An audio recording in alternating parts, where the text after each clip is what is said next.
Hello ladies and gents, welcome to the live stream.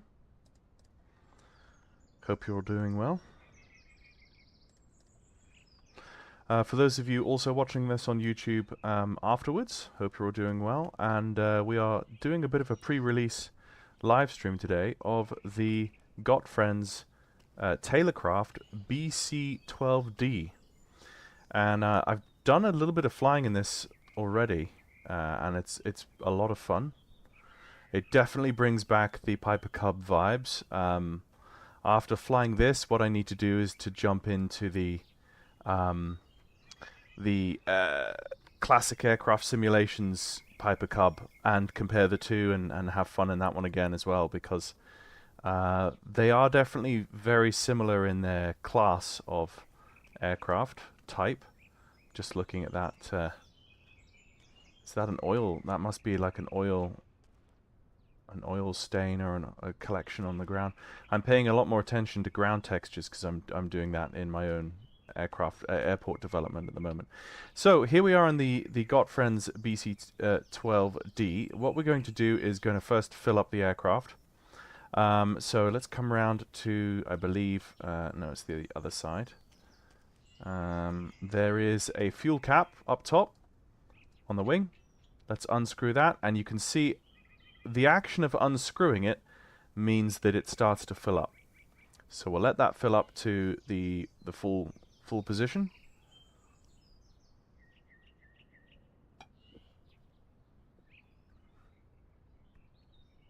It's a bit strange. They've got a right wing tank but not a left one. So I don't know how the center of gravity works. Maybe they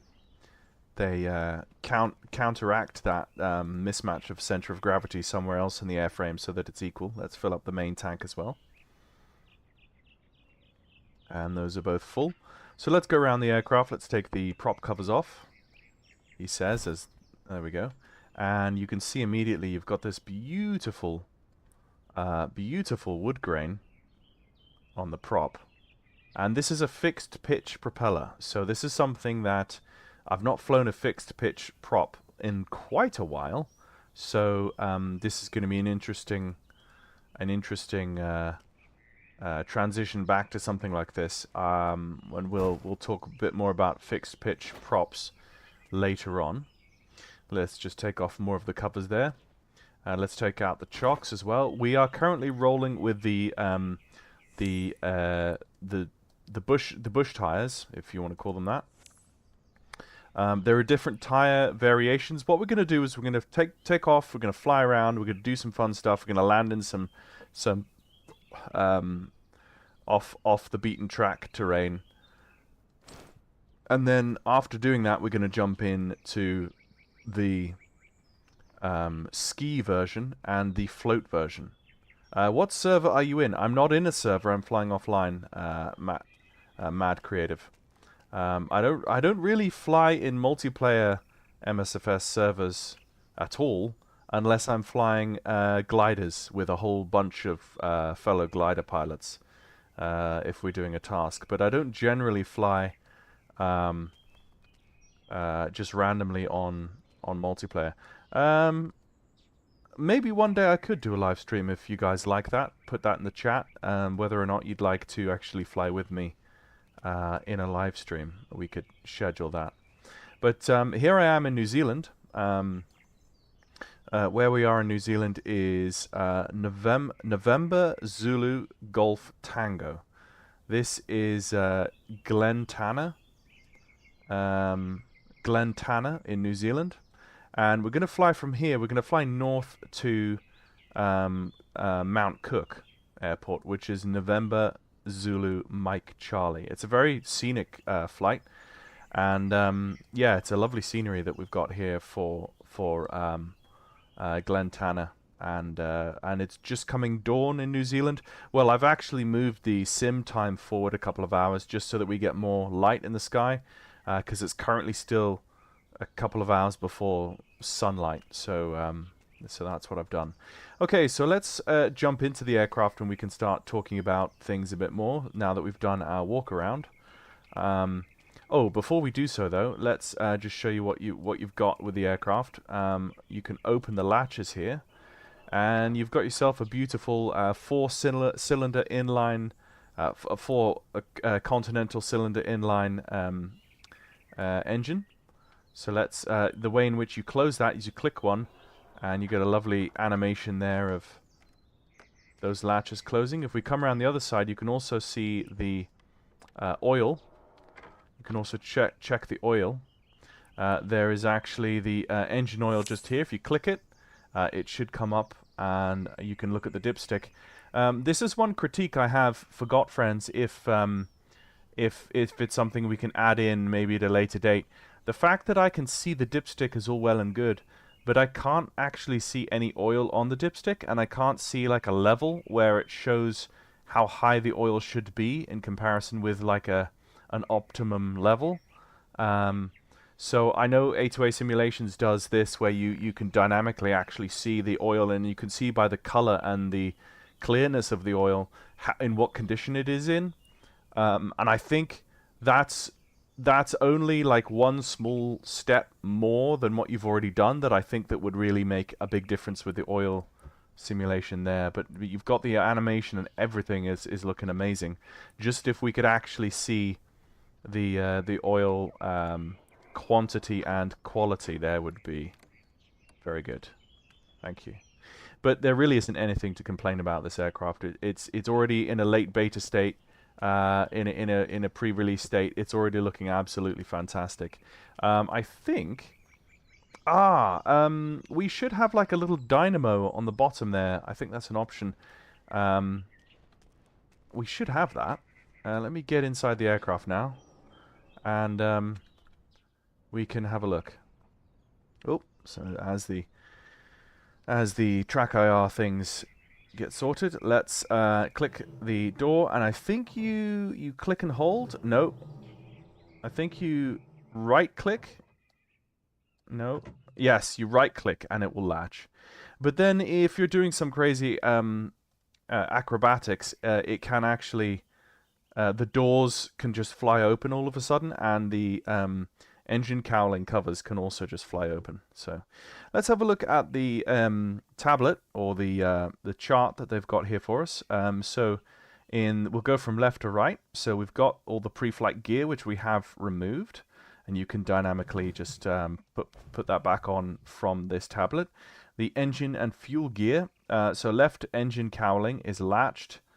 Oh, unlatched. Okay, right, there you go. Yeah, cool. Okay, so that's that. Right, main fuel tank cap is closed. And the prop pitch, here we go. So the prop pitch, you can have different propeller. I think this is the angle.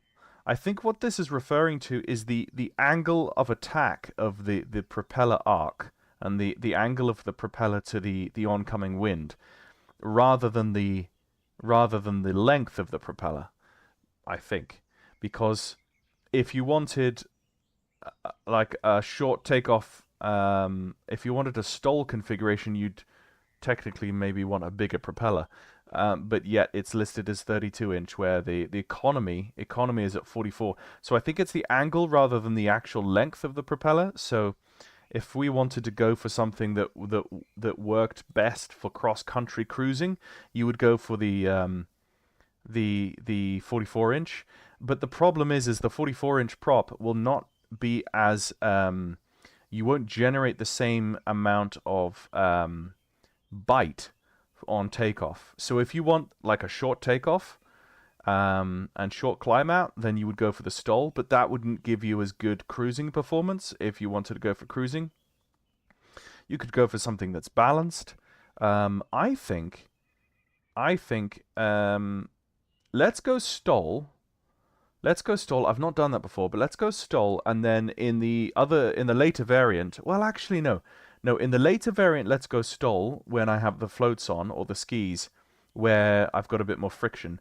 But let's go the economy in this variant and see what that's like. So Okay, so with that set, let's go to the appearance. Propeller spinner I've got visible. The registration number I have visible. Compound hunting bow. Now you see if we were flying in America, we'd want the deer antlers and the compound bow on the sides of the aircraft, which is a nice touch, as if you've just been on a hunt. That's quite fun. And and then you've got the general things: visibility, pilot yoke, co-pilot yoke, fuzzy dice. We want the fuzzy dice because the fuzzy dice have physics enabled, so we'll have fun with that later on. Visual type, the vintage bags, modern boxes. So that's referring to the bags behind us, and you can see, oh, I've got airmail, domestic, U.S. airmail. Bags. I could go with modern boxes, like so, or we could go with camping gear, which I think camping gear is probably the most appropriate for me right now. So aerobatic smoke we have disabled. We can maybe look at that later on. Let's go to the systems. Okay, so this is quite customizable. You've got propeller hand starting enabled. Realistic drag physics enabled. Fuel sloshing physics enabled. So when the fuel sloshes, you'll see the dipstick, which kind of tells you how full the tank is. That will bob up and down based on the fuel sloshing. Camera head motion, yes, we want that. Prop and latch failures enabled, yes. Weather start conditions, let's have that, yes.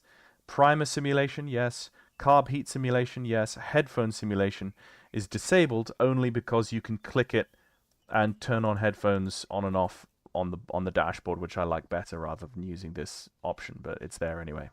Additional equipment, wet compass is installed. Outside air temperature gauge. Let's actually pop that in just so we can see. Where is that again?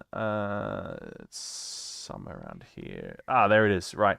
So we can see the outside air temperature. It's 10, 11. It's about 11 to 12 degrees outside at the moment, which I don't know if that's correct or not for winter time in New Zealand, but there we go. And then the AOA indicator. Where is that actually? If I just... Oh, okay, that's up top. All right, cool. I don't feel like I need that right now, but that's an interesting thing you could use for the float variant. Maybe if you wanted to know your angle of attack as you come down over the water to land on the water, that might be helpful. So, okay, let's go avionics. So your six-pack, well, it's not really, yeah, it's not really the six-pack, but these primary instruments, you can change the position on the dashboard where exactly they are. Do bear in mind that which one is it? It's this one. The RPM is in the opposite direction. So 0 is here, and as you go up in RPM, the needle actually goes anti-clockwise as opposed to clockwise, which is a bit of a it takes a bit of getting used to if you've not ever flown with that before. But for someone who flies old vintage steam gauge, it's not particularly phasing, if you like. So again, oil pressure, oil temperature, you can swap these two around. If I just move that out the way, you can swap these two smaller ones around. And also on the left-hand side, you've got a com radio, which is very cute. If I just have a look at it here, you can... Oh, we don't have electricity turned on yet, so it won't work. But you've got an old-fashioned com radio, which looks really cool. And then you've got an ADF, and you've got transponders there as well. And you do also have the ability to have a VOR. I think CDI, Asobo Studios, if I turn it... Yeah, you see you've got a VOR, and you've got a more modern-looking ADI gauge. But I like the old style. Looks pretty cool, so let's go with that. And then the tablet is installed. Oh, okay, yeah. If you want the tablet on the yoke, I personally don't like the look of that, so let's get rid of that. And let's finally go to settings, last page. And then you've got a few different things: tablet settings, vibration, pilot yoke, electronic flight bag, software, vibration settings, stall horn is enabled, and suites. Extra settings. Suites layout? Oh, it swaps those two. I see. Okay, so that's pretty much it for that. So what we can do now is we can get a bit of an engine start, and we can go and take off and fly up north. So we do have a compass. That's pretty much the only thing in here in terms of navigation. This is just a really low and slow aircraft. It's a lot of fun. So what we're going to do is we are going to pull on the main fuel tank. We're going to turn on the battery, the gen, the avionics, and the lights. We just turn them all on.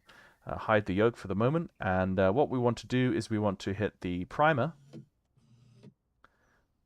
1, 2, 3, 4. You see how the primer gets, it goes back slower every time I click it?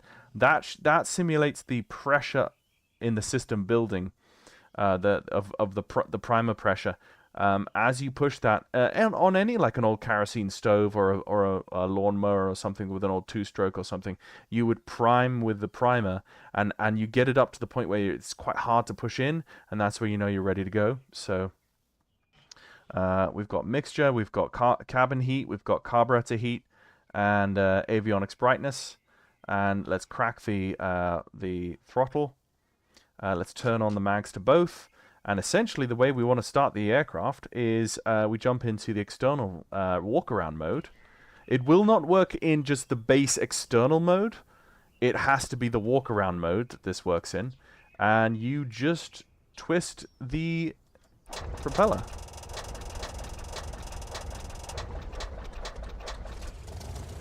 Look at the smoke there, isn't that nice? Let's jump back in. Okay, so here we are, started. Let's see, idling about 1,000 RPM at 800-900 RPM. Let's just look at T's and P's. Oil pressure came up immediately, which is good. And oil temperature should also come up as well. Let's just have a look here. Let's just tune 122.8 for the sake of it. Just to show you what this looks like. Like so. That's 122.8.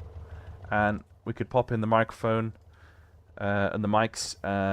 But let's have them out, actually, because we want to listen to the sound. Let's have a look at the outside views. I've just got a few set up here.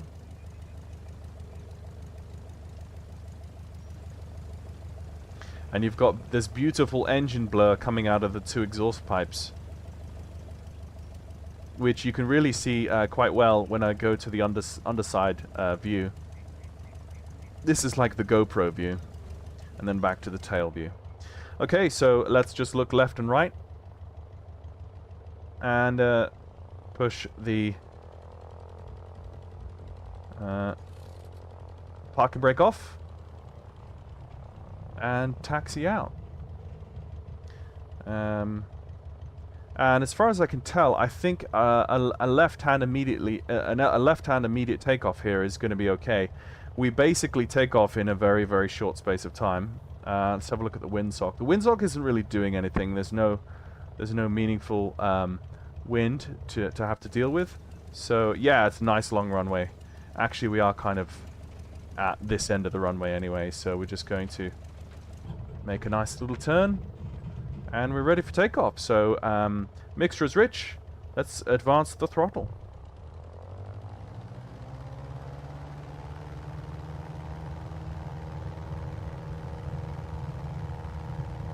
And immediately, whoa, immediately she likes to swing around.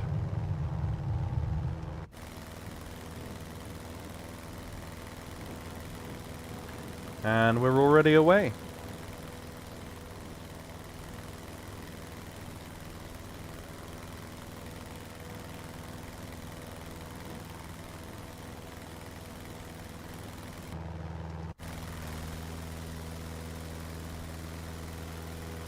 Beautiful.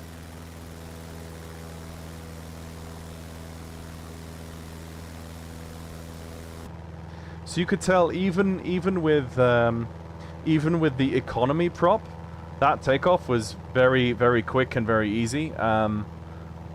With such a quick and easy takeoff, I wonder what the STOL prop variant is like. The one thing I really like about this aircraft is the fact that you don't go very fast anywhere. It's an aircraft really designed to just enjoy a local area of flight sim. and get to know a local area really well and just look at the details, because this is an aircraft for flying low and slow. So talking about low and slow, we are currently with the throttle maxed. We are currently hitting about 23 to 2400 RPM at a speed of about 80 miles an hour. Let's throttle back into cruise and watch what happens to the RPM when we throttle back.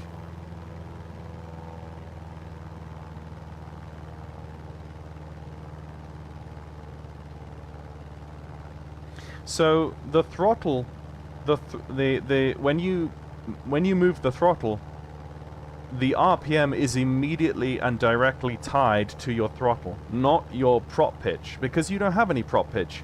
Remember what I said at the beginning, it's a fixed pitch aircraft.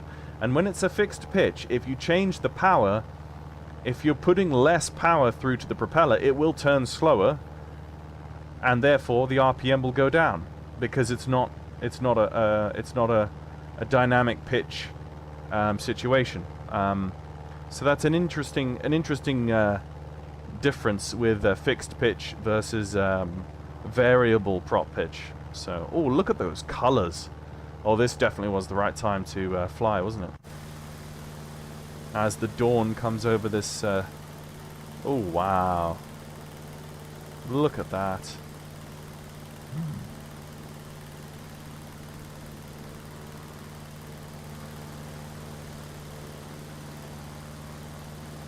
Take some screenshots.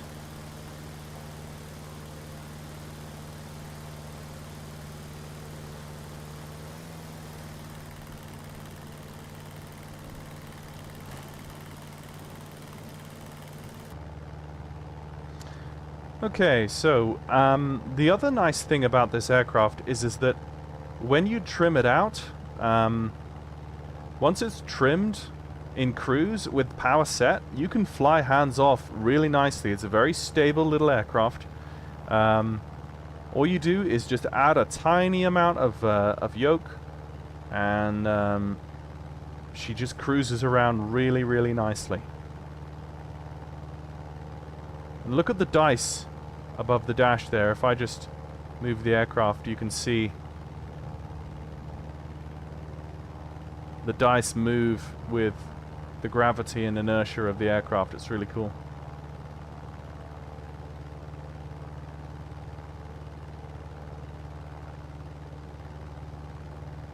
Just going to lean slightly as I'm up in the air. And I would have expected the aircraft to be a bit faster than this. I'm not climbing, but maybe this is just the speed of it in cruise, which is quite slow.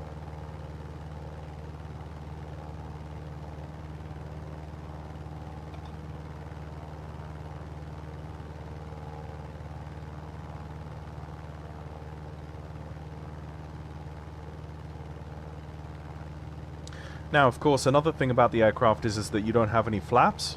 So in order to get into a landing here at Mount Cook, we are going to have to do a bit of side slipping, which is something that is well known to bush pilots and pilots who fly small aircraft like this. But to pilots who fly larger GA aircraft, which is practically anything from a C-152 upwards that has flaps, that can be a bit of a weird thing to do.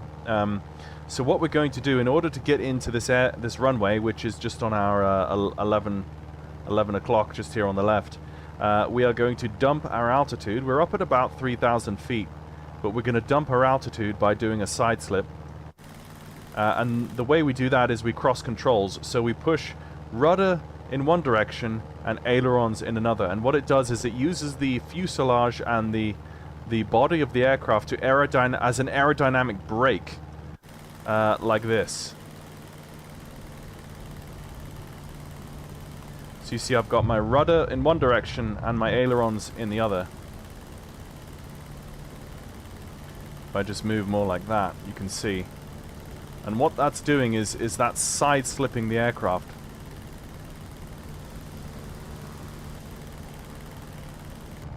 And that creates an environment where you can pull the power out, and you can descend far steeper in this sort of configuration because the whole aircraft, like I say, is acting like a bit of an air brake. You can descend far quicker,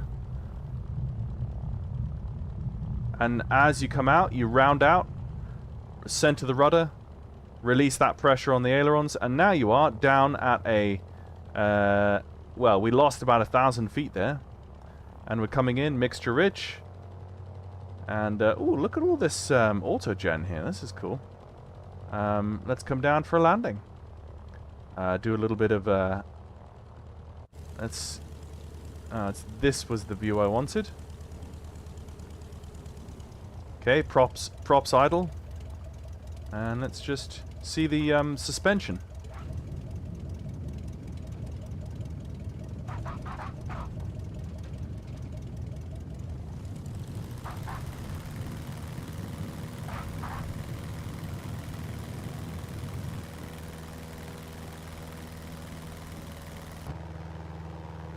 And there is Mount Cook.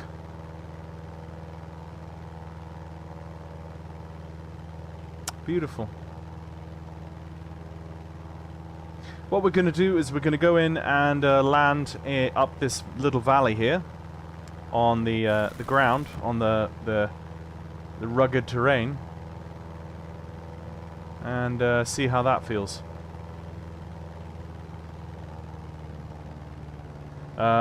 Bear in mind this is going to be landing on an incline, and then we will turn around, and then as we take off, we will take off going downhill.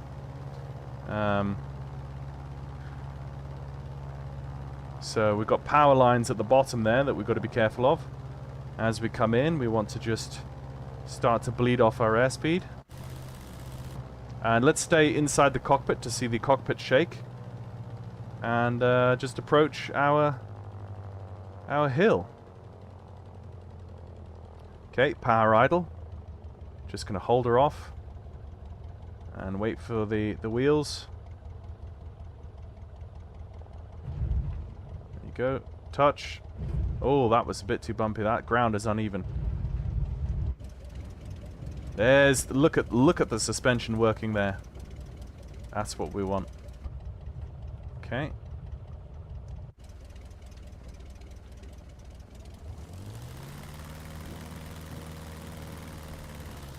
And since we don't want to roll backwards right now, let's just rev up the prop. And let's turn around.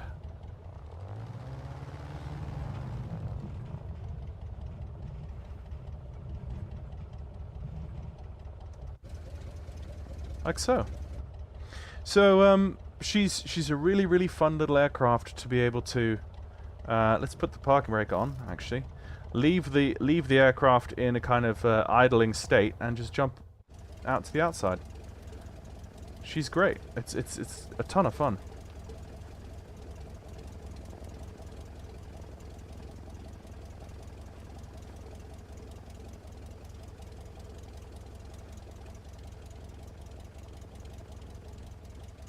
And you can see all of the animations. Look at the wobble there. Look at the vibration. And I think you'll see it here as well. Yep. Just that little bit of vibration. Not a lot. But it's just showing that the... Yeah, look at the rudder. Little bit of vibration. Isn't that beautiful? It's that small attention to detail.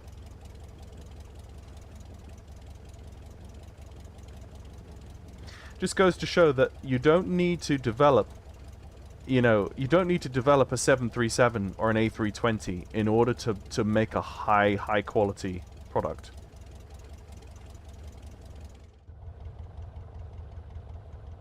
Okay, let's take off. Let's go to the external view and let's just hold the brakes and let's take off from the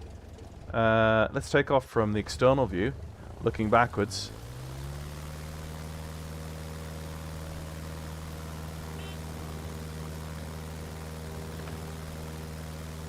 See, that didn't take long at all. Look at that. Beautiful. I can't. The prop that I'm using is apparently the worst prop for VTOL, or not VTOL, STOL.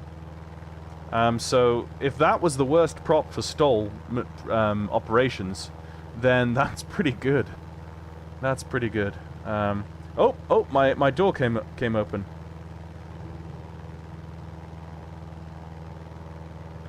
There we go. Let's close that again. The doors pop open randomly at different times. Oh yes, we are quite slow in speed. Let's just speed up. Let's do one more landing out on one of the creek beds, and you'll see the dust get kicked up a lot. That's fun, and then we can move on to something else.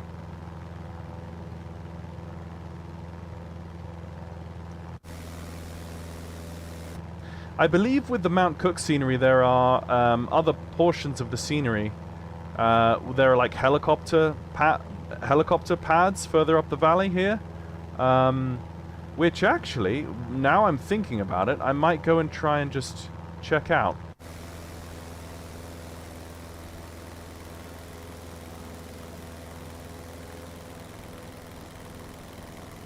I was going to land down there, but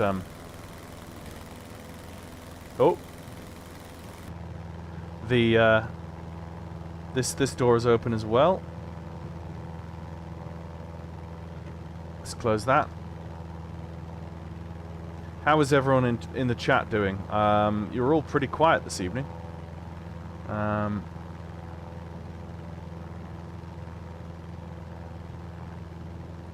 So there is some spots for...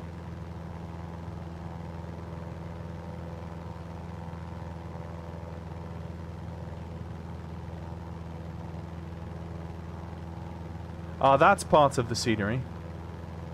That must be like a big hotel. Yeah. And then further up the mountain, there's going to be bits and pieces. Actually, I don't 100% know where I'm going here, so we could.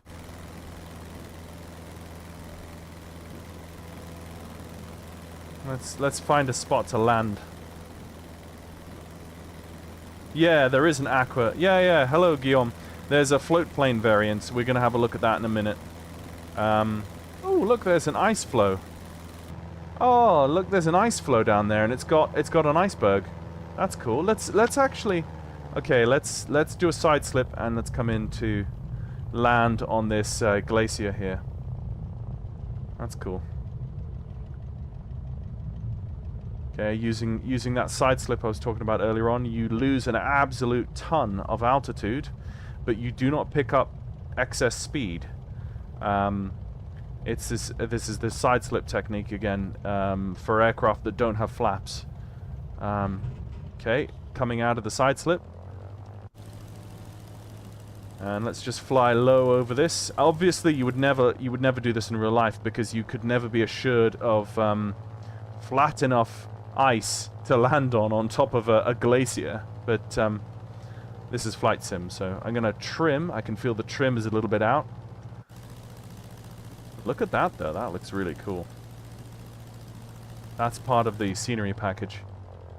Okay, I'll probably get thrown around quite a lot here, trying to land on an ice flow, on a glacier, but just looking for a spot that I can that looks relatively flat. Let's see how slow I can fly before stalling. Probably hear the stall warning horn. There it is, and down I come.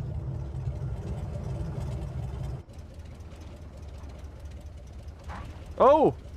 Oh no! Oh no! The back of the aircraft's fallen in something there.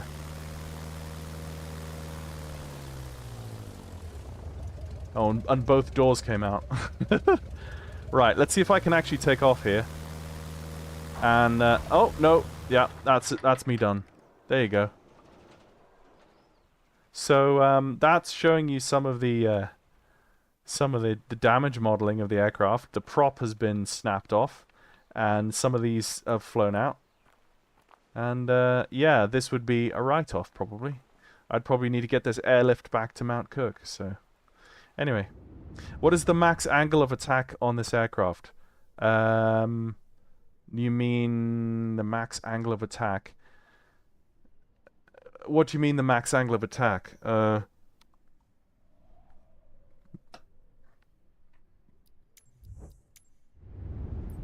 Do you mean how far you can go before it stalls, or how far you can pull before it stalls?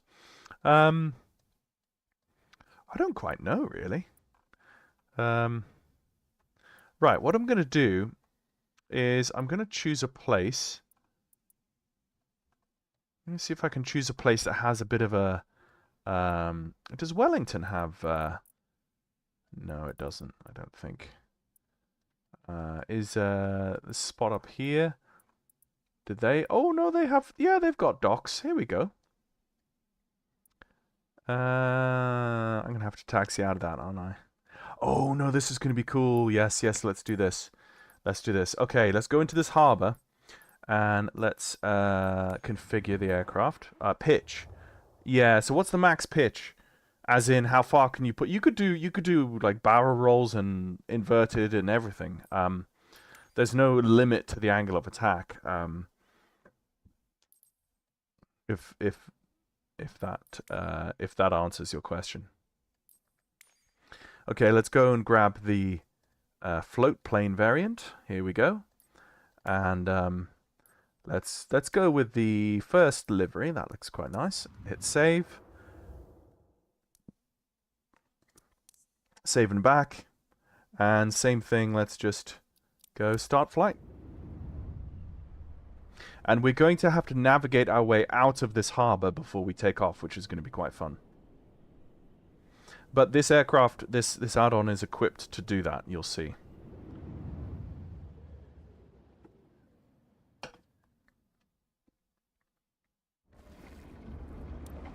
Okay, hit ready to fly. And here we are. There is a water rudder. But there's also like an anchor. And I can't remember exactly where it is. But let's see if we can... You need to set parking brakes to request ground services. Water anchor, there it is. So with the water anchor enabled, it shouldn't move.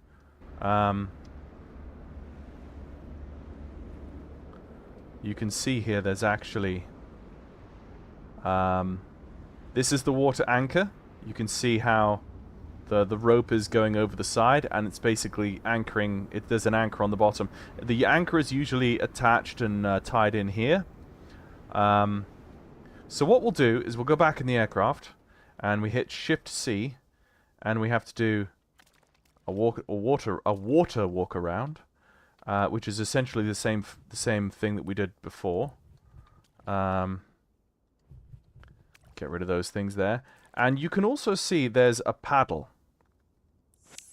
There's a paddle on the inside there, and that's a very important thing, because what we need to do is we need to paddle our way out of the marina. So let's take away the anchor and let's engage the paddle.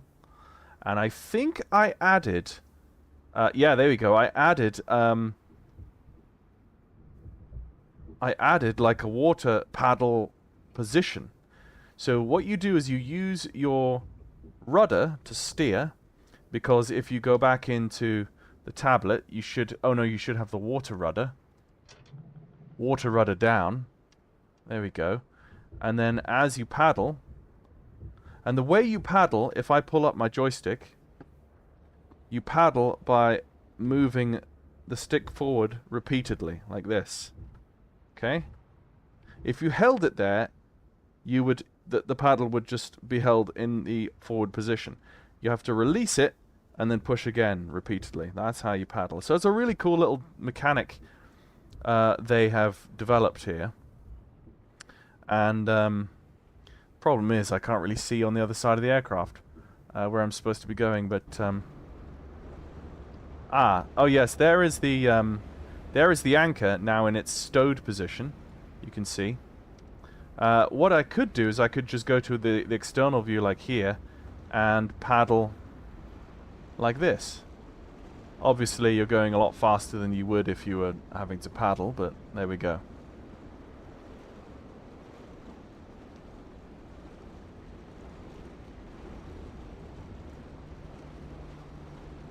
What you could also do is you can strafe sideways.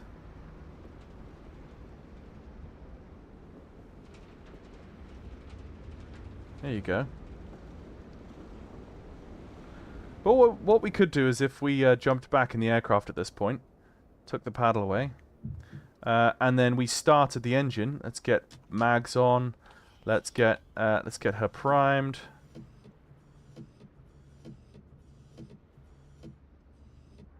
Get the fuel on.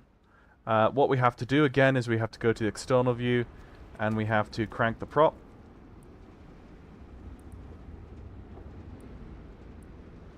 Why is it not working? What have I done wrong? Mixture. Prop full forward.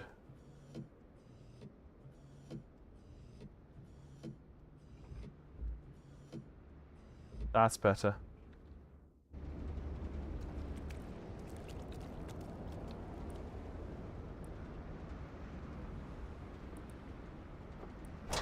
There we go. Turn over. In you get. Let's go. Let's go. Woof. Okay. Oil pressure's up. Now, the problem, of course, with the float plane is I almost smacked my right wing into that pylon. The problem with the float plane is there is no such thing as idling and not going anywhere. The second you turn the engine on, the float plane is just going to be driving forwards. Because there's no brakes, essentially, unless you throw the anchor down. Which, can we do that? Let's try this for science. Can I throw the anchor out while I'm... No, of course it's grayed out. Okay, I can't do that. I was just going to try and throw the anchor out while I'm moving forward and see what happened.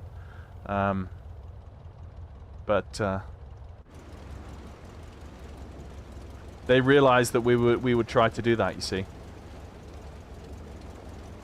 Okay, so what I'm going to do is I'm going to swing out to the right and then head out into the middle of the channel here before I apply my power. And what I'll do is I will take off in the external view. Well, no, I'll take off in the internal view first and do a circuit and come down and do a touch and go. And then I'll do the touch and go in the external view so you can see what that looks like from the outside, because that's quite cool with the spray and everything. Okay, ready, here we go. So let's apply some power.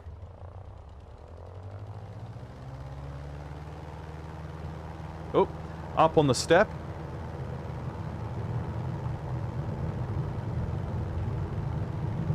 Oh, those should all be on.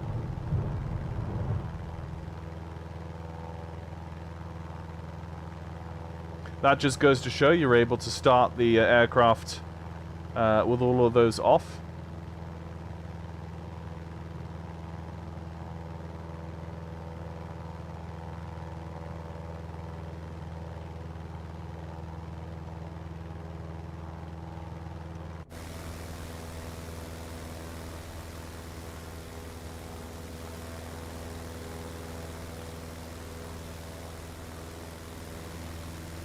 Beautiful.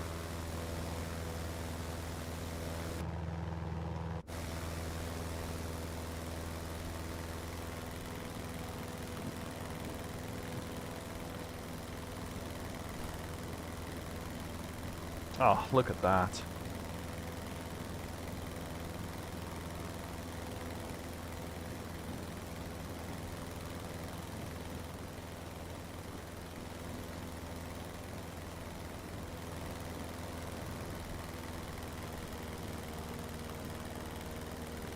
You could explore all up and down the coast in this. But we're not going to do that right now. We're going to do a bit of a circuit and come back down and land and do a touch and go in the external camera. Hello, Ian. Good to see you.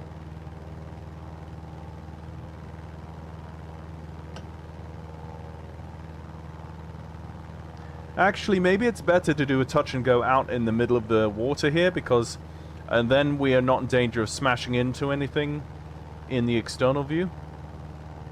I think that's a wise decision. So I'm going to actually just turn out back over the water here and come down for a landing. Now, of course, if I did a side slip with floats on, that's going to create even more drag,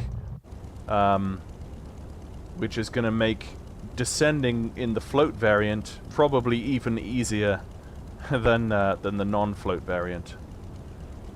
But here we go. So let's go to the forward view. You can see what it looks like. Let's just trim and get ready for that touchdown in the water, and then we'll slow all the way down, so you'll see the transition of spray effects and speed.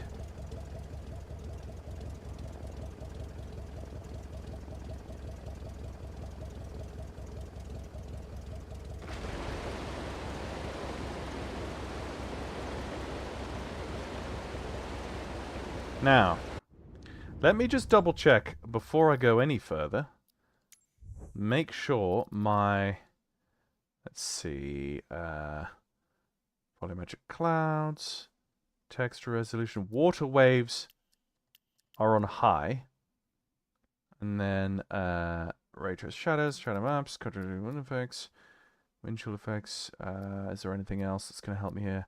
Motion blur, visual effect particle quality is also on high. Those two things, apply and save, should give me the best foam and spray effects here. So,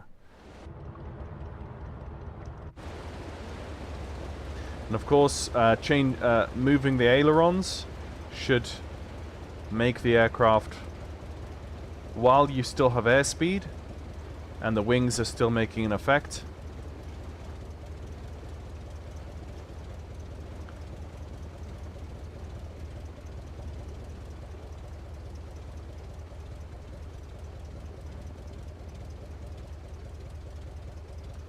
and there we go. And using the water rudder here, that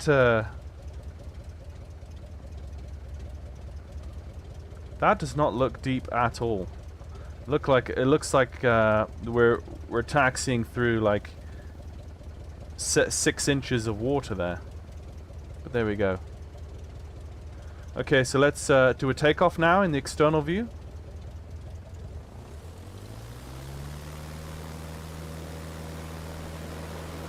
Up on the step.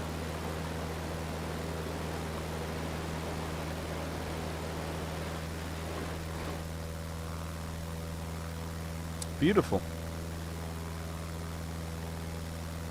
Okay, and let's cut that again and go down once more. Let's do this in the rear facing camera here.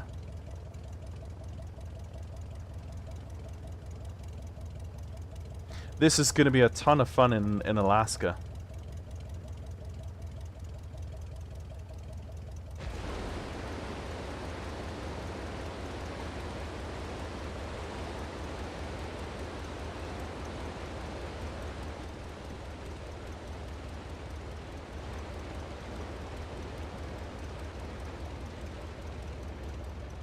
You can let the float really dig in. I don't know that that's terribly realistic. Going full right rudder. But what we could do, let's go prop idle and pull the mixture. And now, of course, we're just drifting. What we would then do is bring out the tablet, pop on the anchor, and there we go. We are anchored. Like so. So let's go to the third variant, which I personally have not tried yet. This is the ski variant, which is going to be an interesting one. I've never really flown a ski variant, an aircraft with skis. So bear with me. This one looks quite nice and white. I don't really even know where to go to do like ice takeoffs, but I mean, I guess we could go to Antarctica. Why not? Let's go to Antarctica. That sounds like a good idea. Where are the airports in Antarctica? Oh, there's a dot. Maybe that's where we go. Oh, Halley Research Station. Oh, look at that. Isn't that cute? Are there any set as departure? Is there actually like any runway? Or we just... I guess we just like set a custom departure on the ground shut down like that. Ah, yes, and we go with a little bit of sunlight and go start flight. See what this is like. Never actually. This is new for me. I've never flown in Antarctica at all.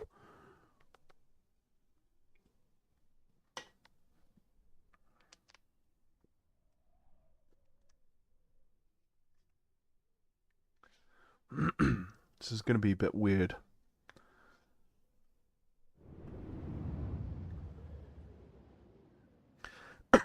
Excuse me. Of course, in Antarctica right now, it's their winter time. Yeah, it's their winter time, so we shouldn't be. This is like the highest the sun gets all day. Look at that research station, though, dude. We've got to go and have a look at that. But again, let's take off of our... Pretty sure I wouldn't be hearing birds in Antarctica, but anyway. Yeah, so the one thing that's different is there's tie-downs, excuse me, tie-downs from the wings as well. Oh! Dudes, we get... Oh! Oh, I made a circle. That's cute. Okay, well that's what we all came here to see. Right, let's jump in the aircraft. Now, if I jump in the aircraft... Yeah, no, my footsteps are still there. That's kind of cool. Ah, because this is a brand new variant that I've not flown in. Of course, this needs to be... let's just go import and then bring in the Bush variant. Import all and replace. And then that means that all of my camera settings from the other variants basically are cloned. So, okay, so let's try this. I wonder what temperature is going to be. Oh my goodness, that's obviously not correct. Let's go and just change that. Live weather. That's obviously not correct either. Oh, that must be correct. Goodness me. Oh, and that's no, let's do this in daylight. Oh, that's negative 35 Celsius. I don't think I've taken off in negative 35 Celsius before. I don't know how I'm going to enjoy this. Let's get the mixture in. Oh no, of course, because this is, again, I need to go and set my controls. So let's just go do this quickly, and which should be fine. So that's left, and this should also be right. GA right. There we go. So that's mixture. That's prop. Let's put the fuel in. We are definitely going to need carb heat, and let's prime. 2, 3, 4, 5. I'll call that. Okay. Let's go to the outside view and see what we can do.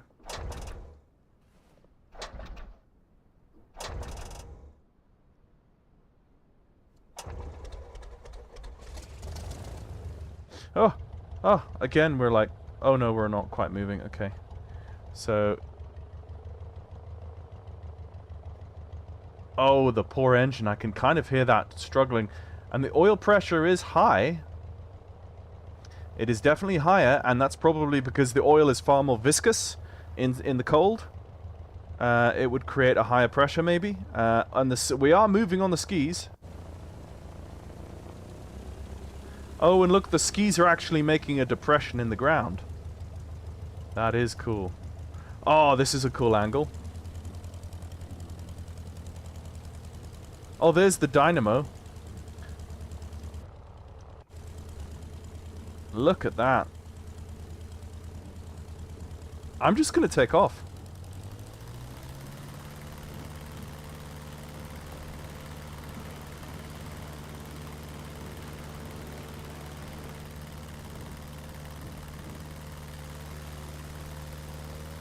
Oh, look at the snow.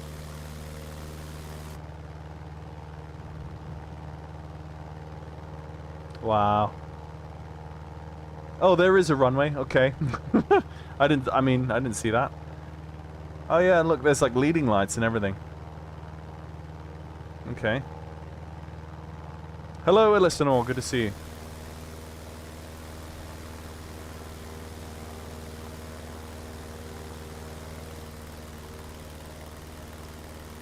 Yo, this is crazy.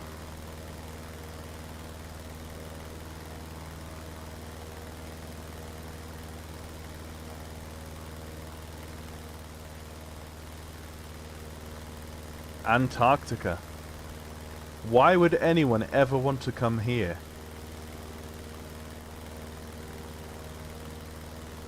This is ridiculous. Why would anyone ever want to come and live in that? That's incredible. Negative 30 Celsius. No, thank you. Let's go land on the runway. Let's see if the depth of the snow on the runway is any different than the depth of the snow from where we took off on. So let's cut throttle and actually side slip in. Let's do a banking side slip. McMurdo? Oh no, this is could be. I think actually, I'm not sure. There's the runway. Right. You can see tire tracks and stuff. Okay, let's go to the external view. See what this looks like. Ooh.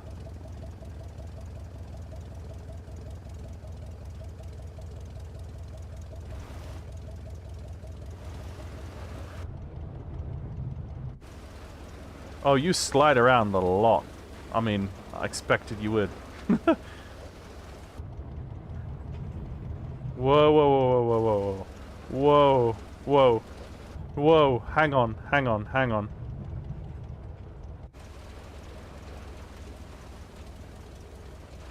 There's no way that you can control yourself. And there's no brakes either. That's so weird.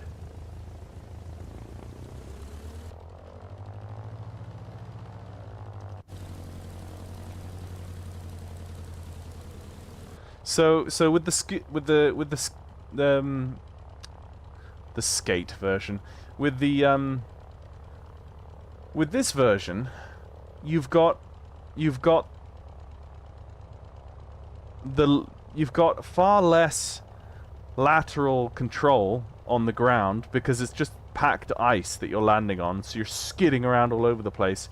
So you actually, I would say, you have less control on skids than you do on floats even. Because at least floats, when you land on water, water is very dense, and so you actually get you do get a significant amount of lateral control. Let's just take off again from the external view. Yeah, look at that. Lovely, lovely effects.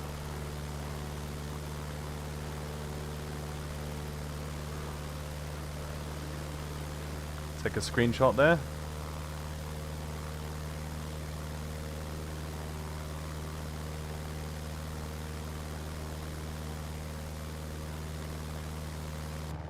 Let's go buzz the people in this station because they've got nothing else to do. Other than just, you know, we've got to raise morale, so...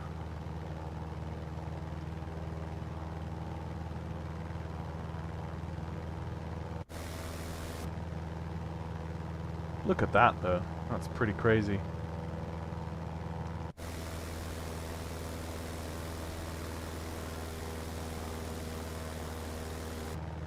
Okay, what we're going to do now is we're going to see if we... Can we hot swap the prop to the stall version? No, we need to be on the ground to do that. Let's just land. And then let's do some aerobatics in this thing.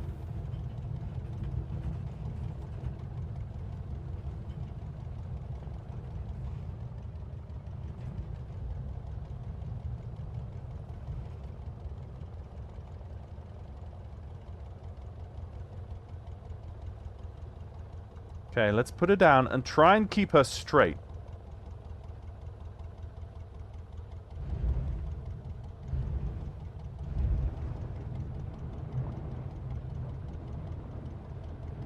Okay. Oh! She lifts off pretty easily. Okay. Now, are there any different, now that we can stop, are there any different options in the tablet for this variant of the aircraft that I haven't seen? I need to actually cut the engine as well. Okay. Right, cool. Let's go to the stall prop. Let's see if that makes any difference. And what I want to do, let's have a look. Appearance. Aerobatic smoke, that's what I want. Yes, actually, we could hunt some caribou. Systems. Weather start conditions. AOA, let's do the AOA indicator now. Okay. Right, so let's get the engine back on. Let's get that in. Crack that. And jump outside. And before the engine cools down too much, because we're in negative 30 Celsius.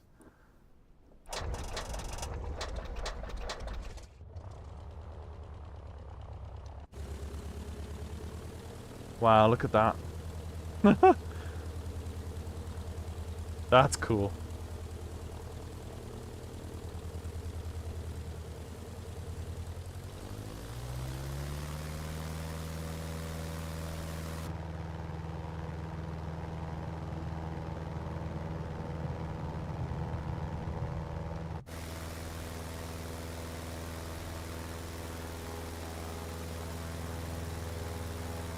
Okay, this is with the smoke. The acrobatic smoke. That looks really cool, that smoke.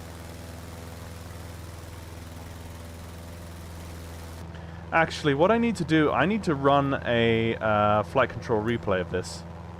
So let's do that.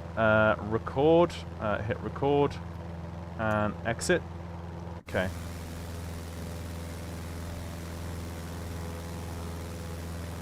Okay, let's get some altitude here.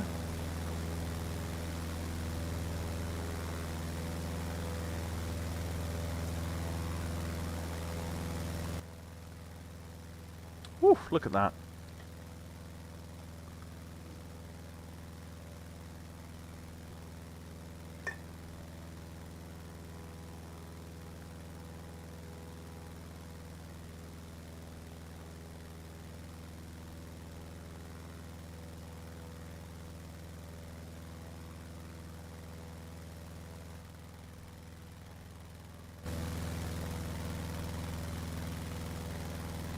I mean, you wouldn't want to get lost out here, would you? I mean, that's a death sentence. Okay, what are we at? What are we at? Let's just reset the altimeter that we're at 1500.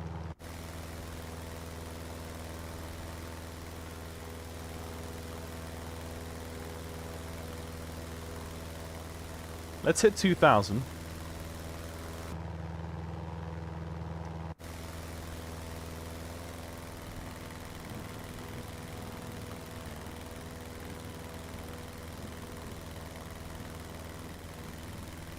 The smoke goes for quite a long time, which is nice. Okay. Let's now put her into a dive. She's not going to like this.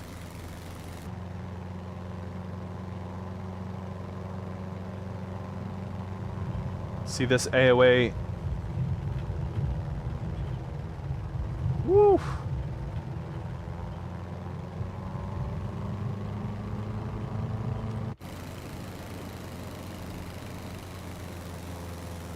Let's do a hammerhead.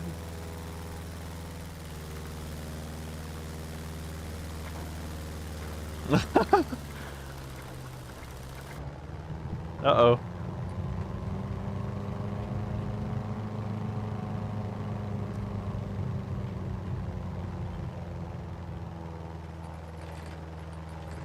Kick the rudder.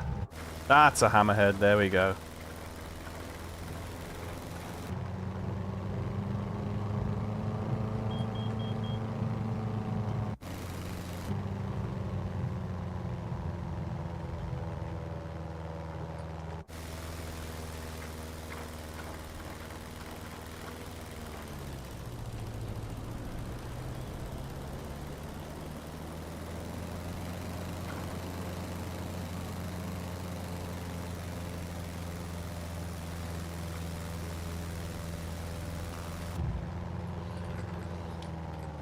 Right, well that's... You see how when I push down and when I pull up?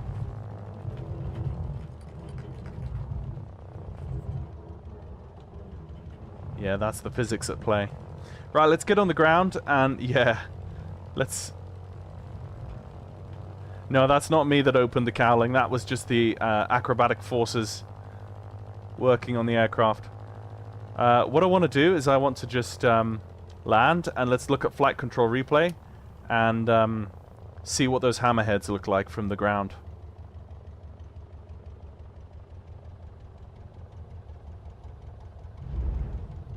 Alright.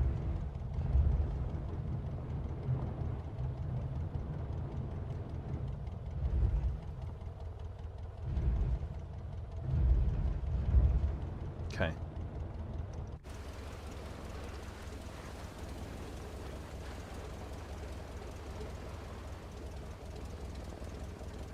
It's a great little add-on. This you know, it's got a lot of fun to play with.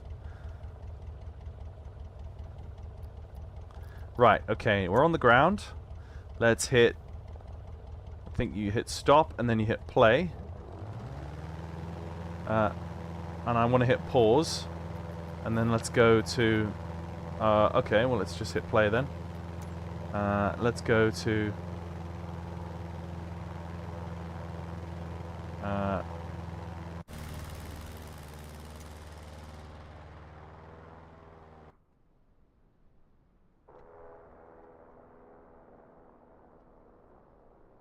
Okay. Let's just wait over here. See what happens.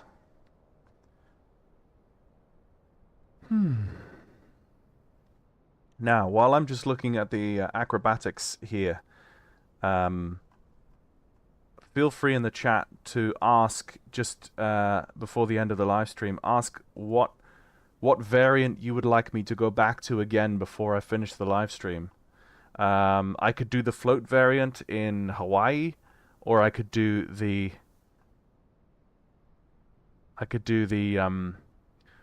normal tire, but actually I could do the normal tire variant because I didn't show that. I only showed the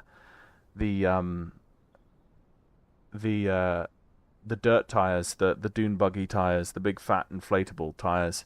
I didn't do the standard standard pavement tires. Maybe I should do that next. That's me in the climb. You can see even in the climb that thing is slow. It's really slow in the climb. So I was climbing, and I was arcing back round over the runway, and I'll come over the runway and then I'll do a few twists and turns. Actually, I'll get on the far side. I'll get on the light side so that you can see the aircraft on the sunlit side. Regular air variant in Savannah. Oh, the Savannah. Okay. KANB. Oh, don't know what that noise is, but...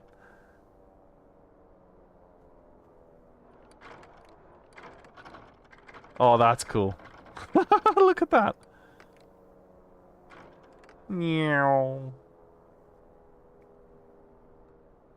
Oh, this was my first hammerhead attempt. I didn't quite get the kick. I didn't quite get the rudder kick, so it was a complete stall out. Look at that. Down I come again. And the next two hammerheads were executed correctly.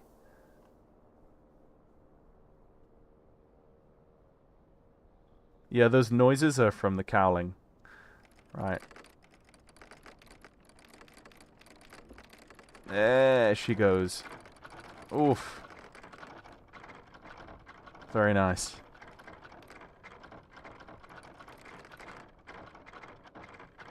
Getting a bit glitchy now. Let's just move the camera closer towards the aircraft.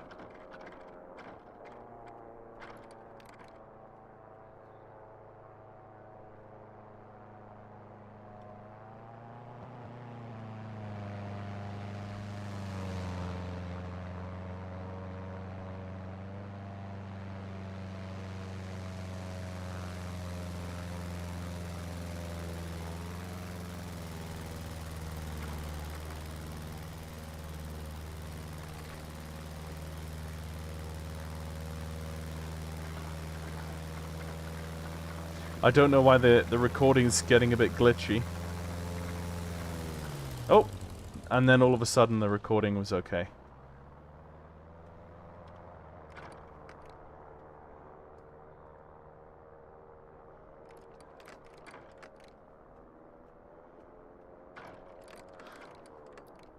If I went backwards, could I...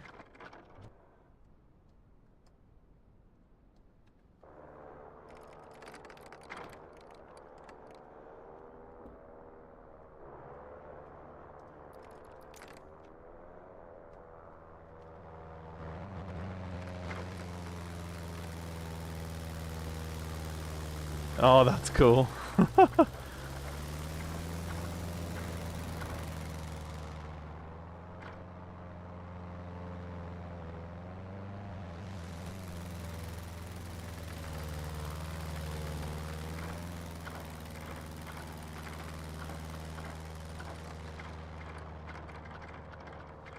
Is this third one glitchy again? Let's see what this third one looks like.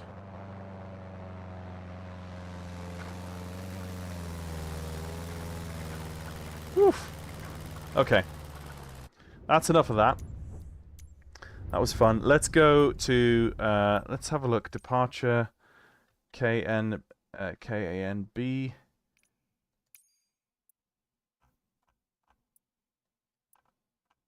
Arneson Regional. Okay.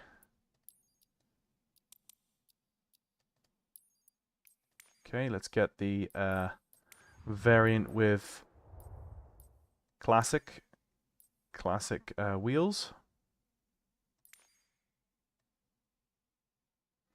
Let's go with a nice Cub looking variant. Save. And go. And conditions look good. Let's go flying.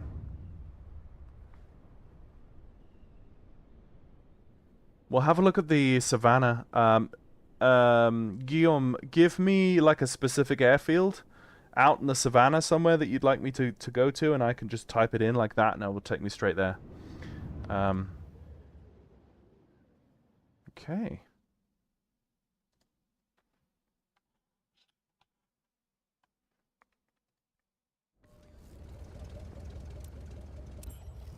Kilo Alpha, November Bravo traffic. Taylor Craft, Zulu Kilo Whiskey Romeo. Taking off runway 5. Departing straight out.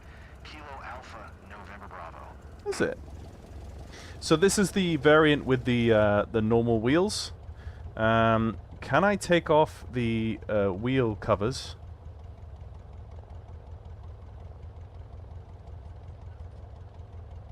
Wheel pants. Alright, we take them off. If we take them off, we've just got the normal wheels, which I quite like. I quite like the look of that. I do quite like that. Okay. Let's take off. Hey, Mike.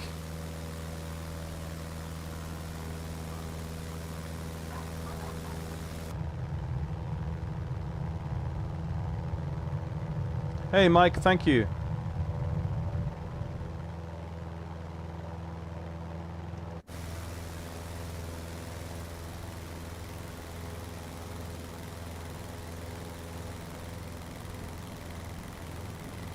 Look at that view, isn't that beautiful?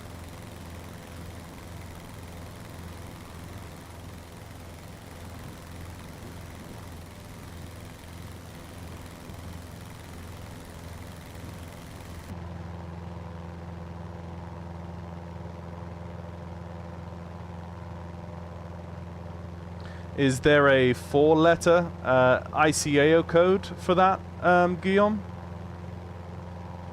That should be actually, that should be enough to go off, actually.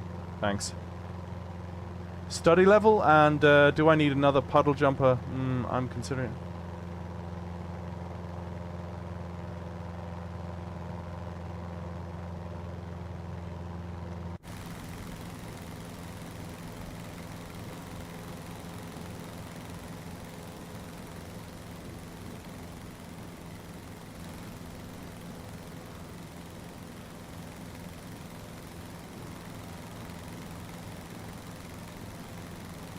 See, the thing with MSFS 2024 is it doesn't really matter where you fly, it always looks beautiful.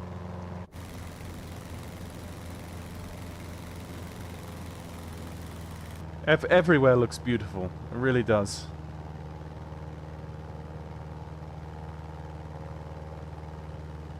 MQP. Thanks, Guillaume. I'll go there next. And if it's out in the savannah, maybe you would want the bush tires, the big bouncy bush tires, as opposed to this variant with the small, like, hard surface tires.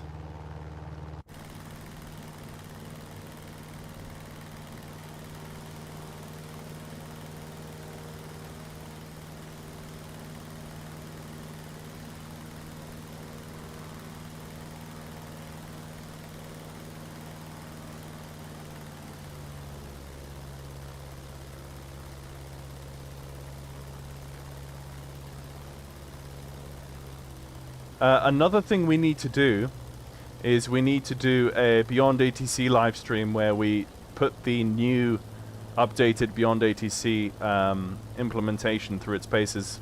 We've got VFR Stage 2 now, where we have airport-to-airport VOR implementation. Let's do a bit of a side slip here, just for you, listener. There we go. In we come. Flatten it out. And down we come. Bit of trim.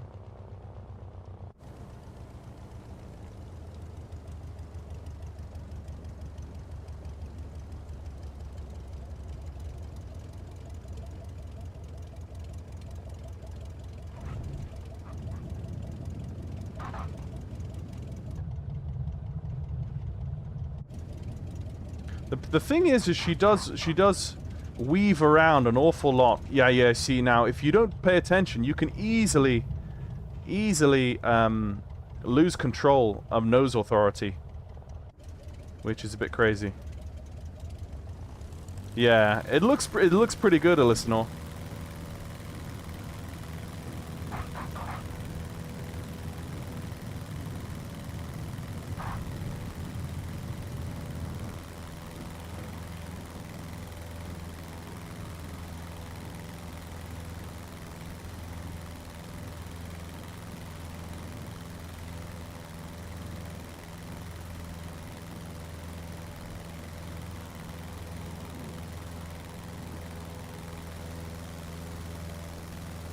Yeah, but it's a beautiful little aircraft. Right, let's go and get some savannah. Let's go get some Africa. Right. Let's go departure. Let me see. Mpumalanga.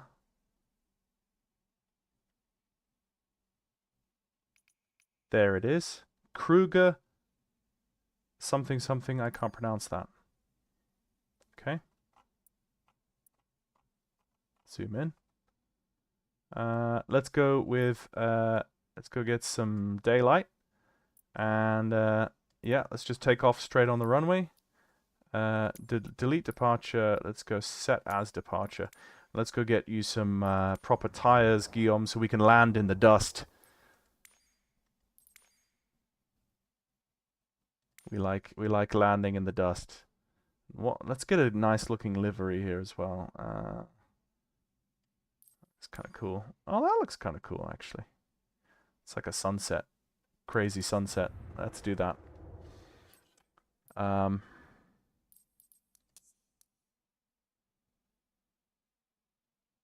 Yeah, never seen these planes weave in real life. I think it's maybe just my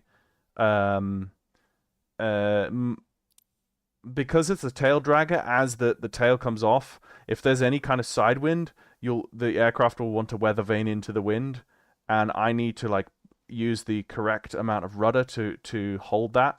And maybe that's just my incorrect application on the rudders.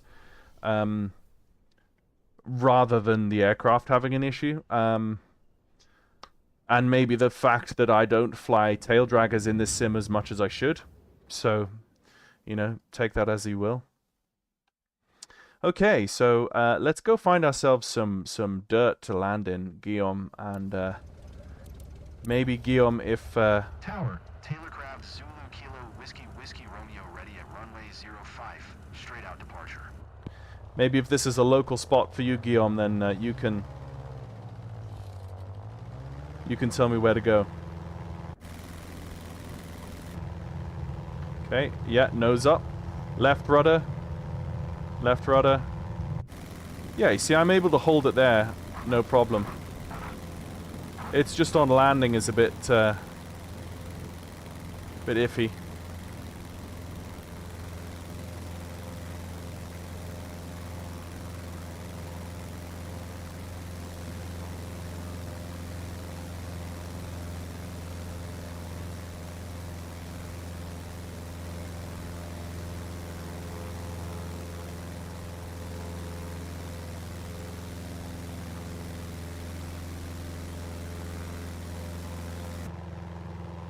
Ooh, look at this. Look at the...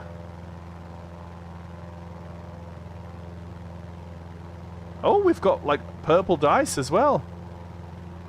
So the dice changes as well. It's nice. And you see the shake, like, see the yoke shake and everything in here, the needle shake, everything. It's really nicely done. Gotfriends have done an amazing job with this.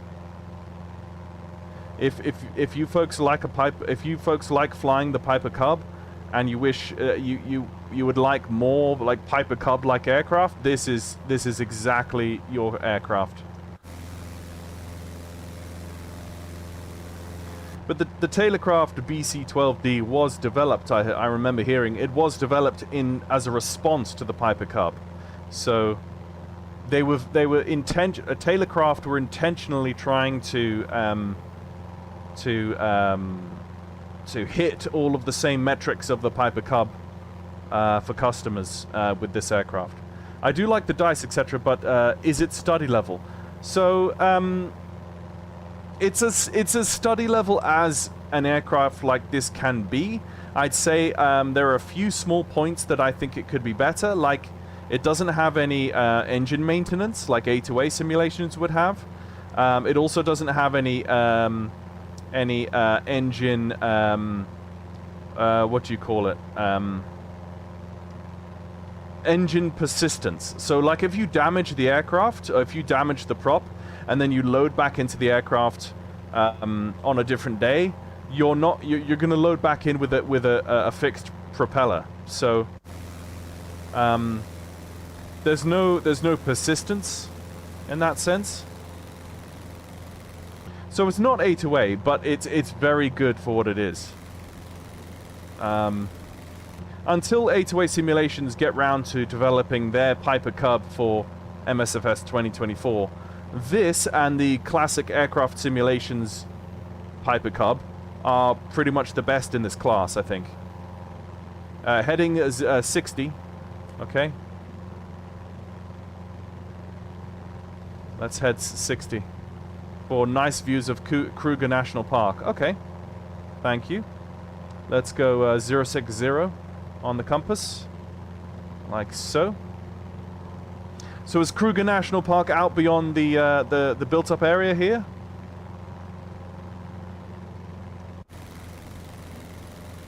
Might take us a while to get there, I don't know.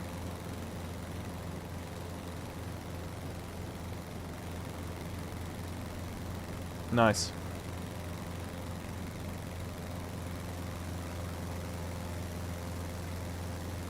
Yeah, the scenery again. Like in Flight Sim, the scenery is just so beautiful. They've really nailed the scenery in this sim.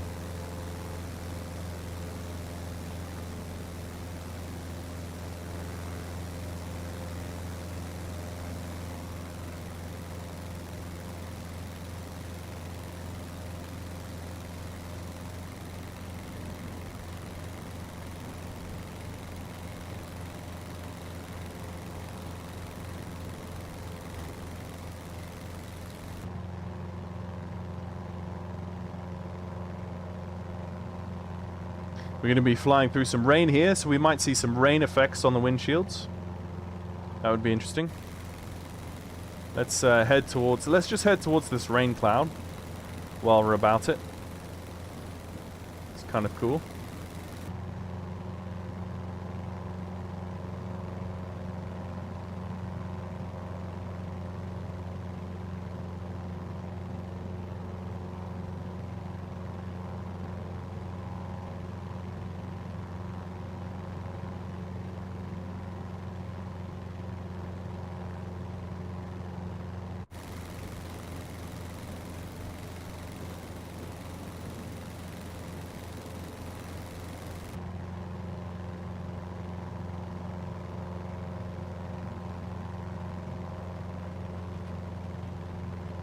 Oh, yep, there's the rain effects.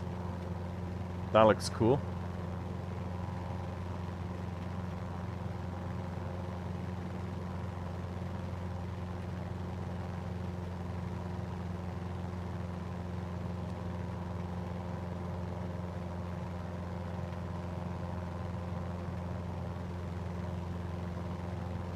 So let's come back to 060. Head out towards the countryside. And let's land on the far side of these built-up areas here.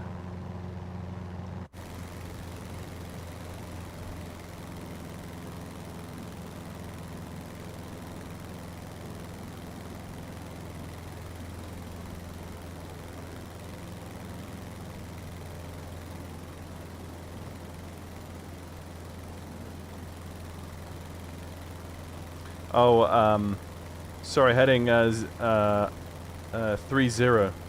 Okay. I'm just gonna land in some of this area here, I think.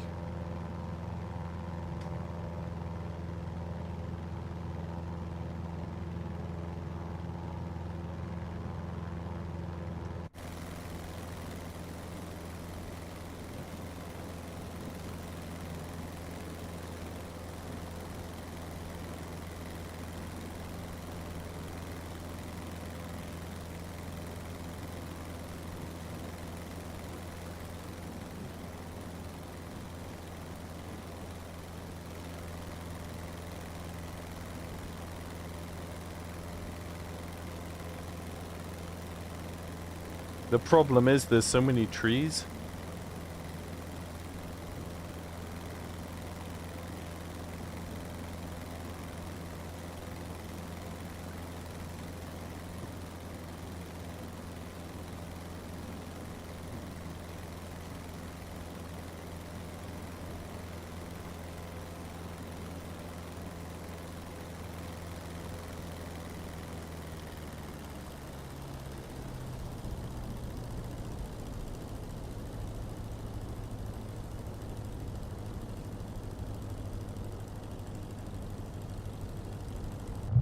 Let's do a dead stick land. Right. The engine, let's like simulate the engine has literally just died on us. So we need to just land immediately. Just choose somewhere to bring the aircraft down. I like how the propeller still spins in the airflow a little bit against the resistance of the cylinders inside. Okay. Again, a little bit of side slip. We'll be fine. Put it down in here. And hope that we... Okay, right, there's a tree, and then the tree's just appeared! Oh no! Oh dear. Okay, okay, okay. Oh dear, oh dear. Oh my goodness. That was glorious. Oh, that was brilliant.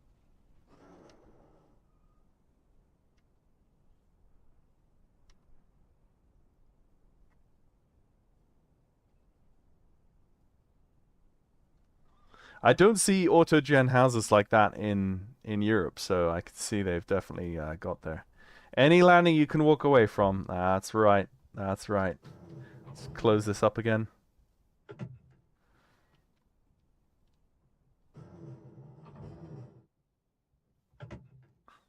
Oh, thank you.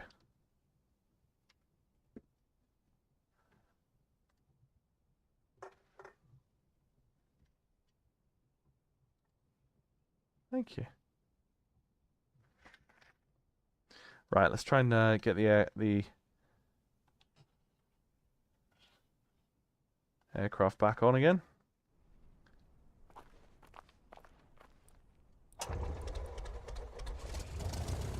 She lives.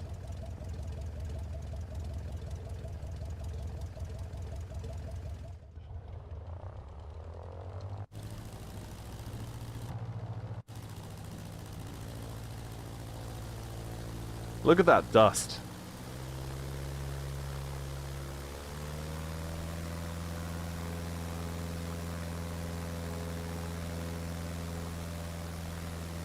Right. This is going to be the challenge, guys. Oh, actually, do we have the stall prop? This is the moment. Yeah. This is the moment for the stall prop. Okay.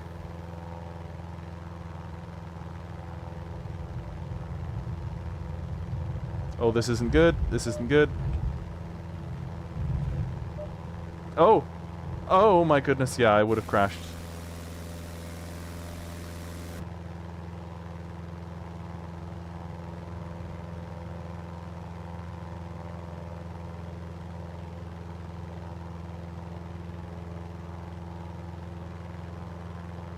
The question, if you had made that landing in the A2A Cub, would it have started? Well, the thing is in the A2A simulations aircraft, they have persistent damage. So if you damage a component, it's not going to start again until you fix it. So if you had damaged the prop, then obviously you would have to fix the prop until before it worked again, and probably the crankshaft as well, and various other things. So, yeah, with the A2A aircraft, you just will always have a far more detailed and immersive simulation of the aircraft. Gotfriends aren't going for that level of immersion and detail, as you can tell, and it reflects in the price. This isn't going to be as priced as steep as an A2A aircraft would be as well. So, stall, down you go.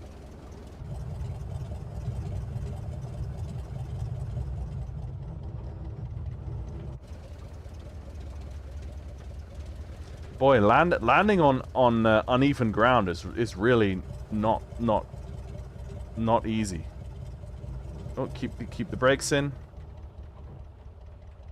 Keep having to close these doors because they keep coming open. Right, okay. Let's go again. Do I have any death-defying trees behind me? No.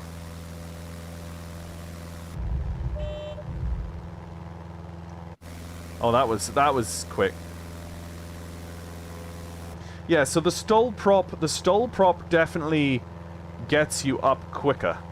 Yeah, yep, that was what I was thinking. Sudden stoppage damage is a thing in 828. Yeah, that's true. That's true.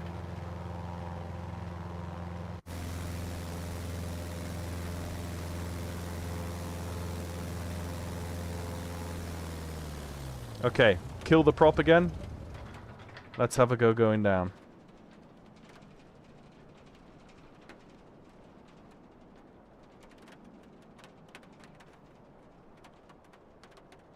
I love the sounds, though.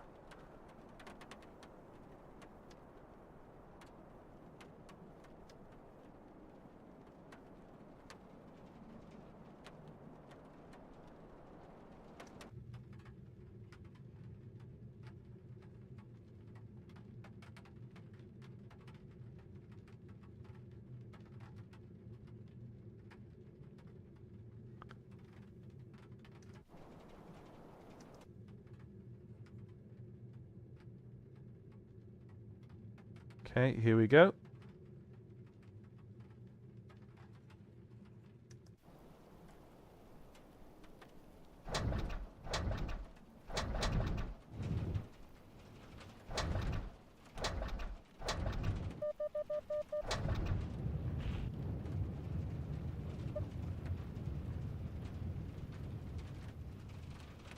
Oh, and then I put the brakes on. Whew. That was cool. I like this. Oh. Tap the brakes. Oh, no.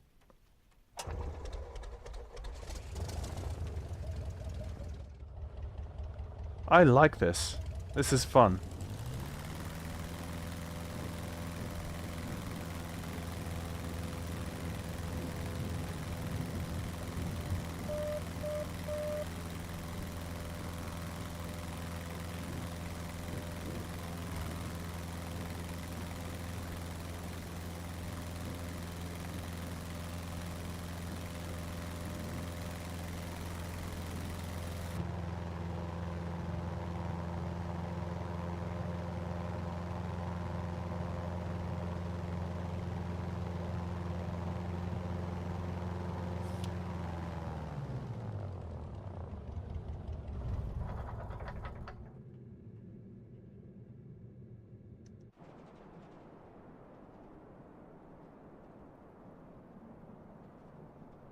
Oh, this is uneven ground. Oh dear.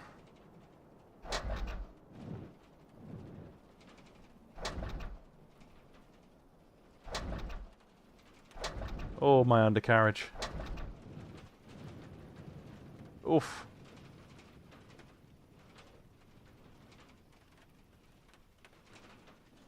Oof. Right. If I can get out of this, I'll be surprised.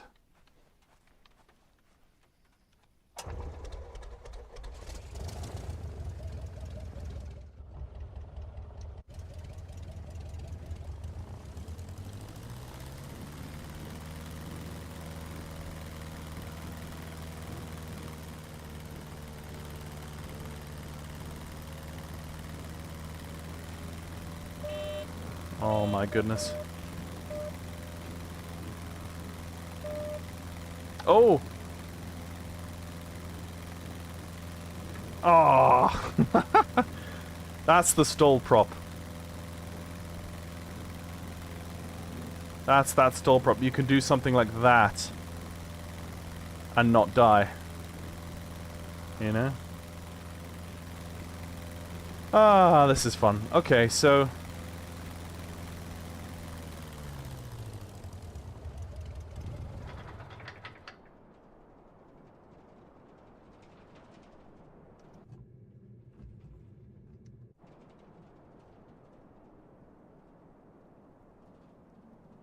I almost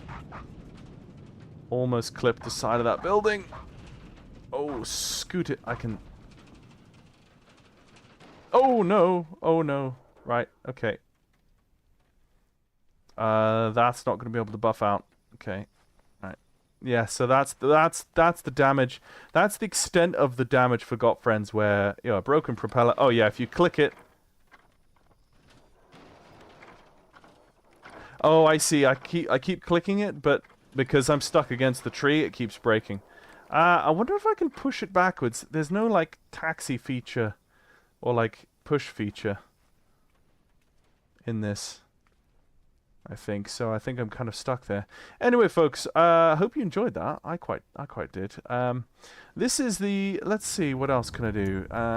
Last thing I could do is I could potentially take the float version, just quickly around Hawaii. I think that would be fun. Let's do that for the last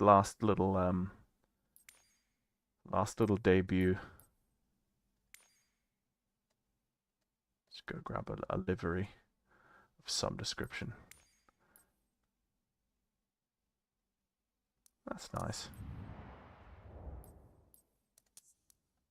Let's go over to Hawaii. Yeah, there's how many tropical storms are there in the Pacific at the moment? Tropical systems, like 12, I've heard. Crazy. Where shall we go? Let's go over here. Is there? No, there isn't. But let's go here anyway. Just go set as departure, and then we go shut down. Or let's go on ground ready for takeoff. There you go. Sweet. Yeah, broke it. I broke it.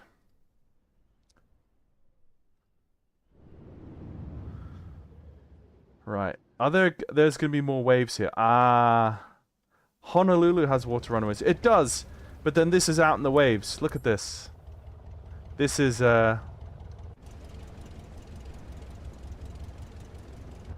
Is the water rudder down? No.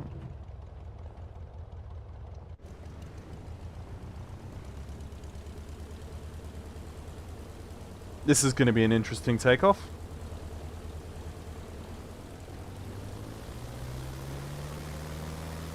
Oh!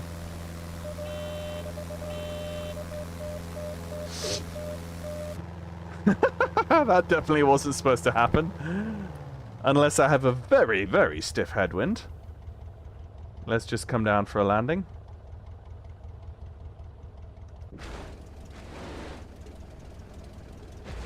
Woof!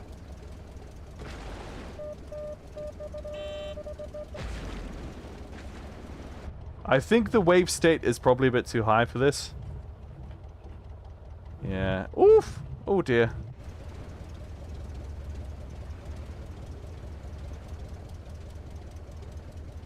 I do love that bobbing up and down effect, though. Let's try taking off again. But not pulling up immediately.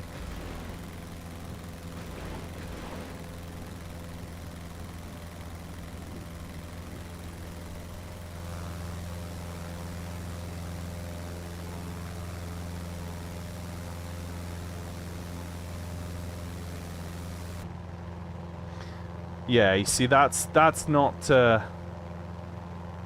water that is designed for a float plane to take off and land on. Let's see what happens when you land a float plane on a runway. You guys want to see that? I want to see that. Let's see if there are any like sparks and stuff. I've got quite a tailwind coming in here, but you know, it is what it is. Let's see if you can damage the floats. We're doing this for science.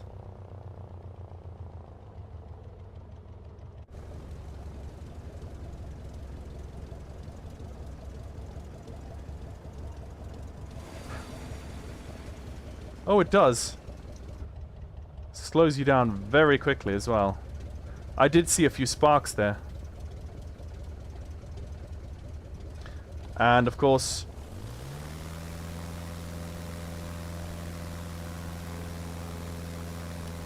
we are now stuck. There ain't no way we're taking off again unless we get a forklift truck out here. Forklift truck out here. So there we go. Thank you very much, guys, for watching. I hope you enjoyed that. I really did. This is the Gotfriends Tailorcraft BC-12D.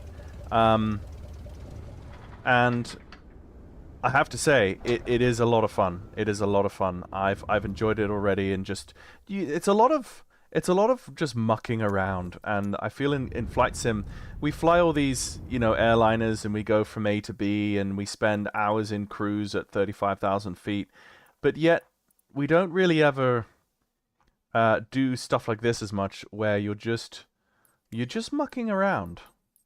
And you're just the bushcraft, the bush flying aspect of flight sim. Let's see. Do I have any?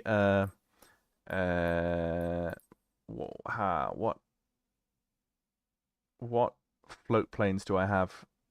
Oh, of course I have the massive one. What is that? Ooh, I've never even flown this one before. Let's just try this. Set as departure. Ready for takeoff.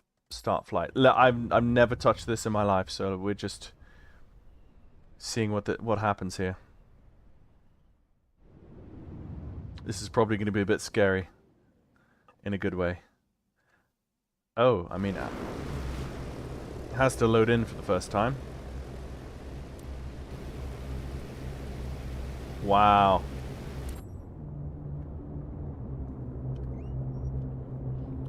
Alright, I'm gonna have to, just gonna set my, basic controls. This is going to have to be, this is gonna be left. This is gonna be quad engine left, quad jet right, quad jet left, and then this is quad jet right.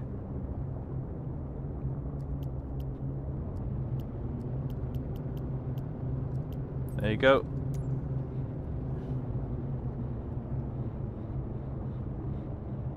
No, it's not really done the... It's not done what I wanted it to.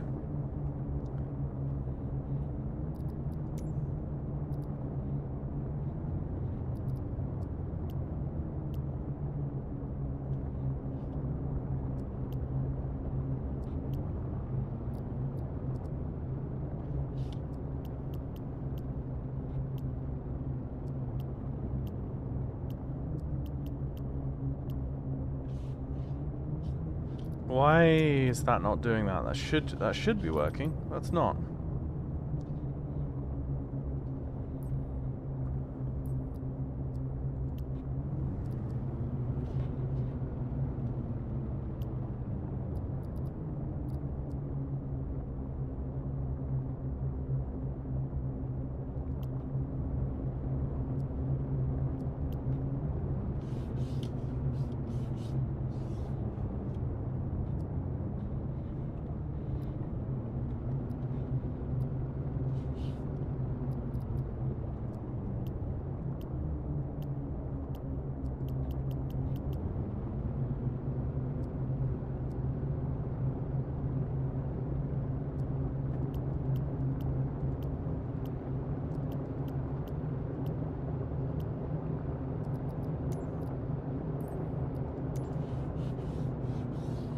Okay, let's just do that.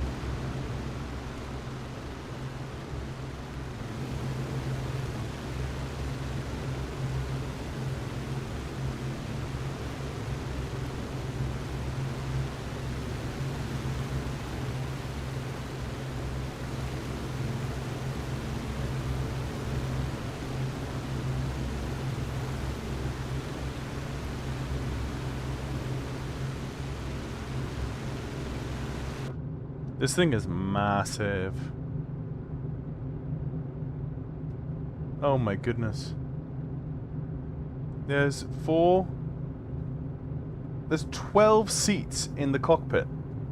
There's at least 12.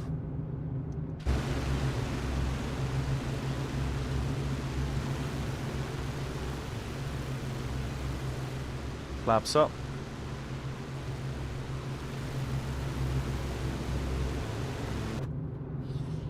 Right, let's pull the power and let's land.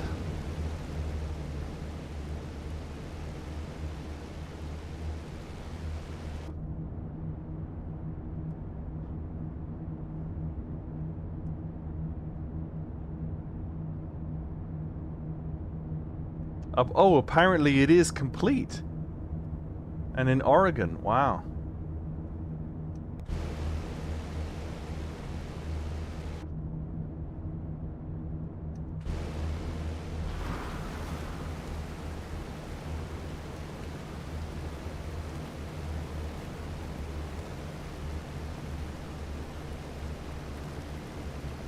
Yeah, sadly the water physics still is leaving something to be desired for me. I've just... Yeah, water physics... Yeah, build that today with 8 C-130 engines. That's what I'd want to see. There is one aircraft though. It was the Spruce... No, it's not the Spruce Goose. It was the...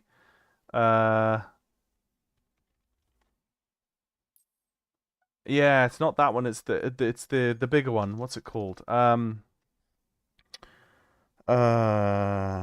It was just updated. There it is. The Grumman Albatross.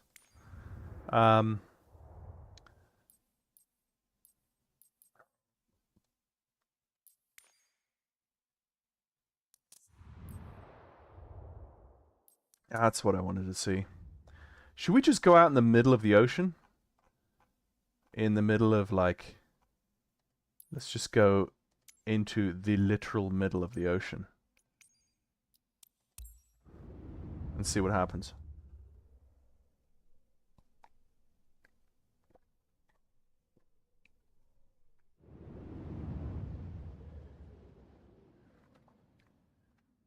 Oh, okay.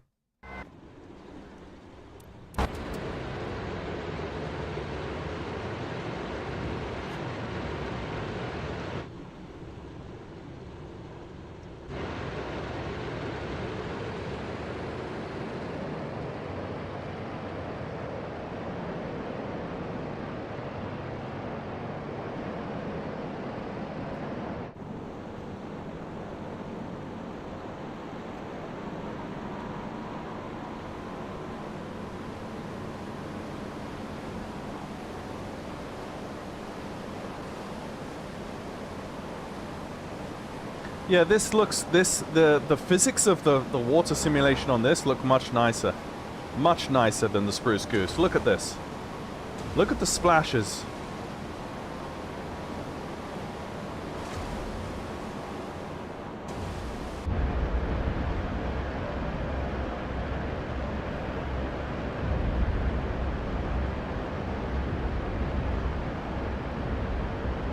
Hang on. Again, not the camera, we need this.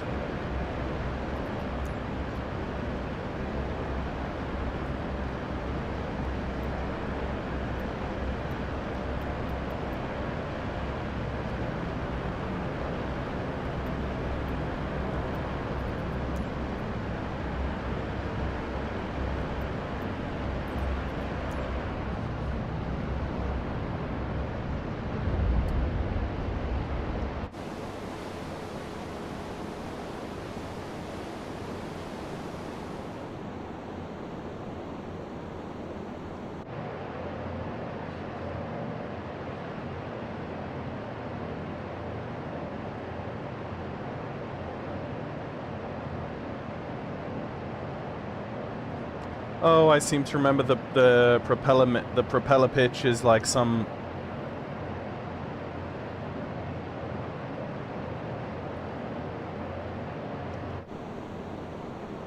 Anyway, this is a really nice add-on. I like this aircraft a lot.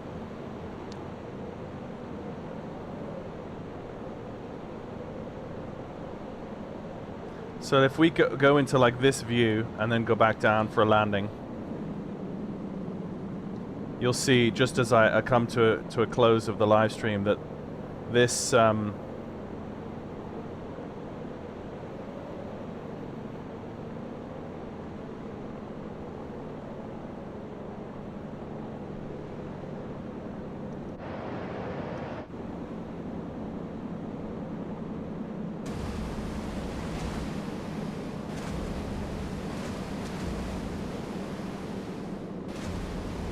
Yeah, I see.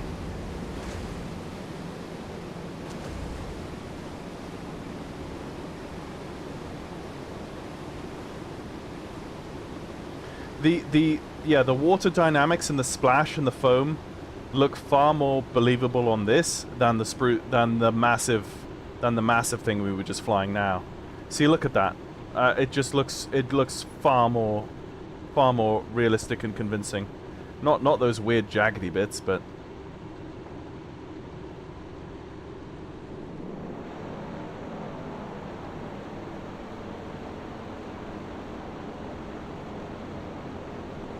is it possible to fly the 747-100 with space shuttle? I don't think anyone has modeled that specific aircraft. There will soon be a 747-100 in the sim, but I don't know if I don't think there's the space shuttle variant. No.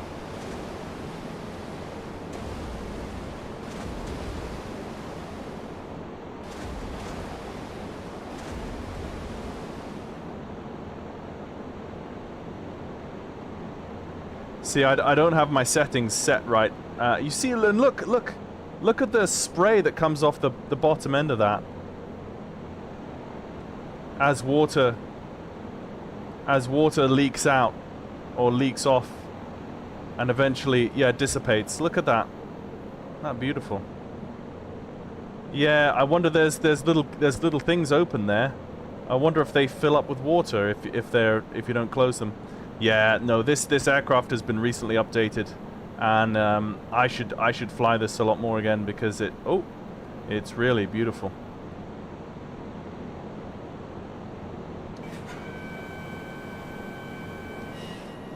Let's land it. Oh, I think I heard about this. Is that the PMGG one coming soon? Yes, it is. It is. If I land this and then I put the wheels down, the wheel wells filled with water.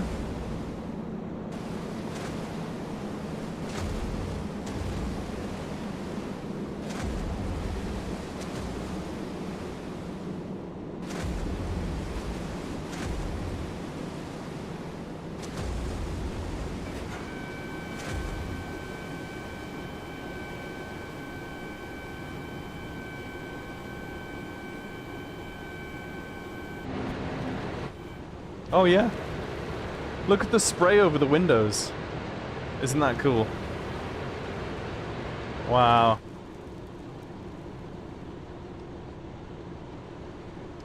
Now if I close these back up again, there's pockets of water that will be trapped inside there. See, as that closes, and as you take off, that's where those little guide vanes, those little water veins. That's where it empties out. Right, let's go. Actually, let me just double check what my prop pitch is at. Where is my prop pitch? There's my mixture.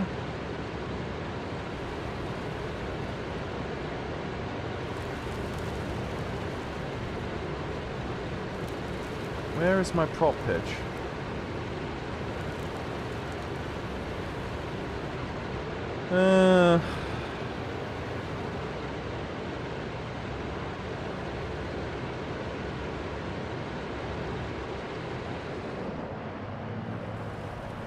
Yeah, it doesn't go to full, so.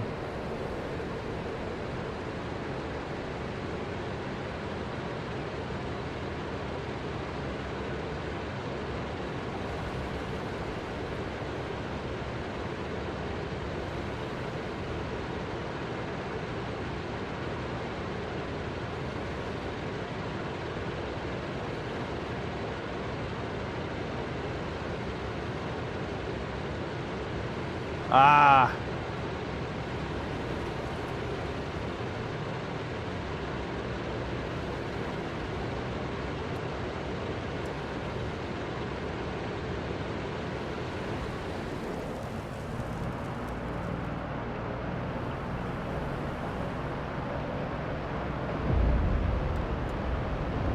That's better.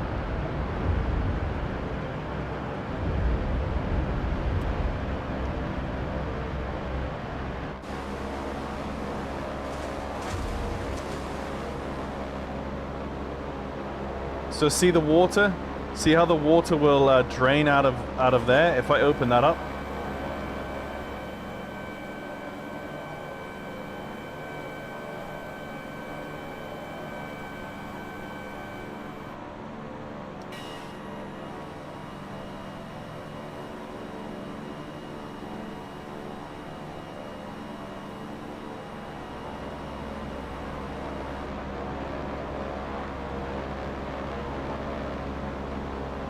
Yeah, this is an amazing, beautiful aircraft. Right, I'm gonna land it, and then I promise that's gonna be it.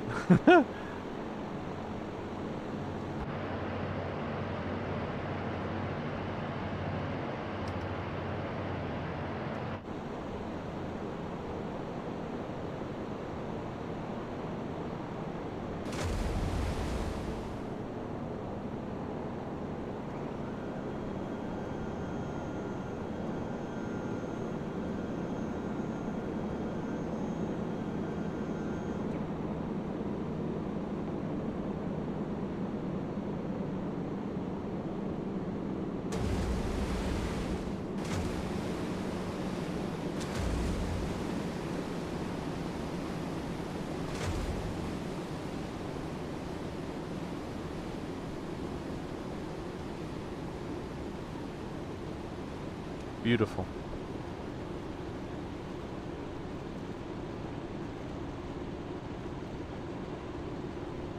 That's how a proper float plane should be done.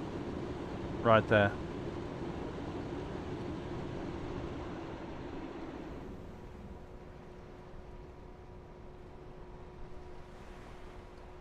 Anyway, folks, thank you very much for watching. Hope you enjoyed that, and I will say good evening. Let me have a look. Yeah, hope you're all well.